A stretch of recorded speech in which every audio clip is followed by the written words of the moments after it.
Halo semuanya, nama aku Nur Zakia. Di sini aku dan Sasa akan menjelaskan tentang lingkungan hidup dan masalahnya. Sebelumnya, perkenalkan ya, nama aku tadi Nur Zakia dan aku adalah mahasiswa baru Universitas Pendidikan Indonesia, Prodi Pendidikan Geografi dengan NIM 2409768. Disimak baik-baik ya PPT-nya. Bye-bye. Halo teman-teman, nama aku Sasa. Di sini aku akan membantu Nula untuk menjelaskan tentang lingkungan hidup dan masalahnya. Definisi lingkungan hidup. Lingkungan hidup adalah semua elemen di sekitar kita yang mempengaruhi kehidupan ini, termasuk udara penting untuk pernapasan, air sumber kehidupan yang esensial, tanah tempat untuk tumbuhnya tanaman dan habitat makhluk hidup, flora dan fauna semua jenis tumbuhan dan hewan yang ada di bumi.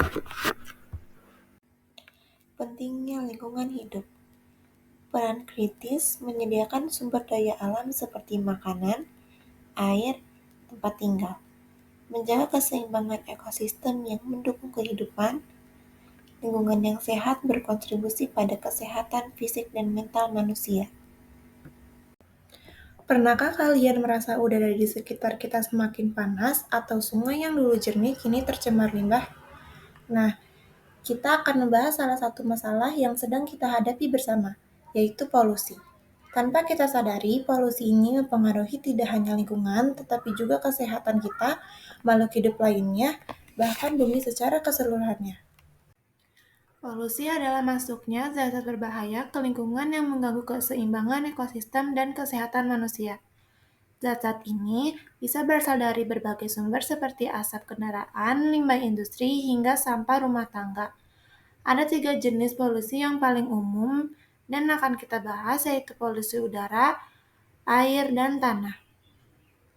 Yang pertama, ada polusi udara berasal dari emisi kendaraan dan pabrik dapat menyebabkan masalah pernapasan. Yang kedua, ada polusi air, pencemaran sungai dan lautan akibat limbah industri dan plastik.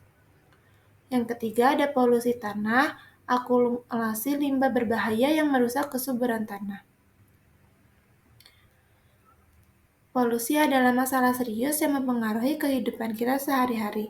Namun ada langkah-langkah yang bisa kita ambil untuk mengurangi dampaknya, seperti mengurangi penggunaan plastik, memilih energi yang ramah lingkungan, dan tentunya mengelola limbah dengan lebih baik. Video selanjutnya adalah memperlihatkan kita seberapa rusak sih polusi udara di Indonesia ini.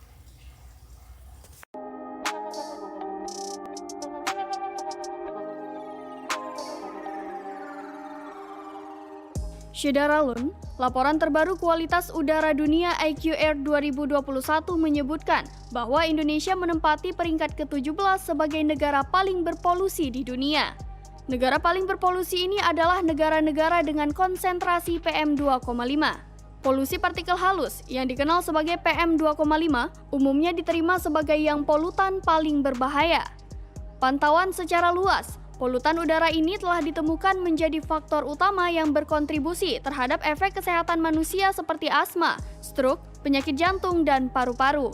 Polusi partikel halus atau PM2,5 juga telah menyebabkan jutaan kematian dini setiap tahun. Indonesia sendiri dilaporkan memiliki konsentrasi PM2,5 tertinggi, yakni 34,3 mikrogram per meter kubik. Posisi ini sekaligus menjadikan Indonesia sebagai negara nomor 1 yang paling berpolusi di kawasan Asia Tenggara.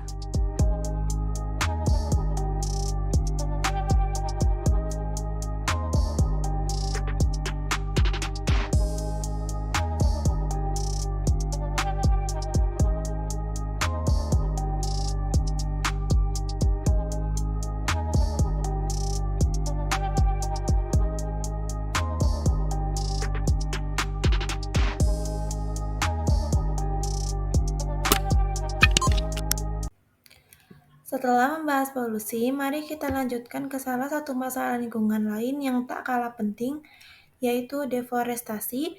Deforestasi adalah penebangan hutan secara besar-besaran yang seringkali dilakukan untuk berbagai tujuan, seperti pembangunan infrastruktur, pembukaan lahan pertanian, dan aktivitas industri lainnya.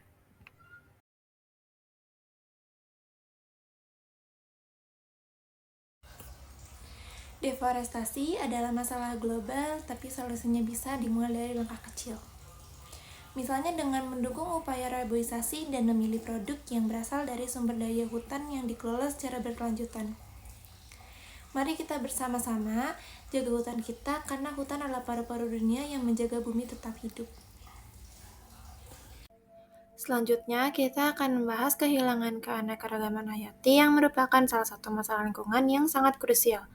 Dalam geografi biotik, keanekaragaman hayati adalah topik penting karena disinilah kita mempelajari distribusi spesies, habitat mereka, dan ancaman yang dapat merusak keseimbangan ekosistem. Kehilangan keanekaragaman hayati. Kehilangan keanekaragaman hayati terjadi ketika spesies punah atau terancam.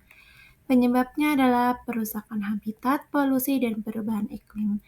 Dampaknya tergantungnya rantai makanan dan keseimbangan ekosistem. Solusinya tidak sederhana, tetapi bisa dimulai dari konservasi habitat, penegakan hukum terhadap perdagangan satwa liar, hingga mendukung praktik pertanian berkelanjutan. Kita semua memiliki peran dalam menjaga keanekaragaman hayati karena setiap spesies berkontribusi pada keseimbangan dan keberlangsungan hidup di planet ini.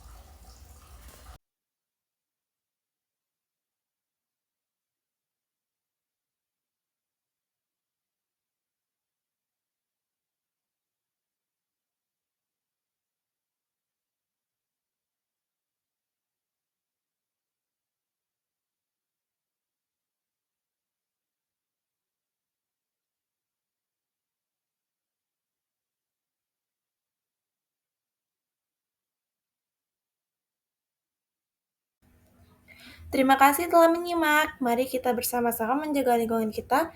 Setiap tindakan kecil kita seperti mengurangi plastik, mendukung energi terbarukan, dan ikut serta dalam penghijauan dapat memberikan dampak besar. Bersama kita bisa menciptakan bumi yang lebih sehat dan cerah untuk masa depan.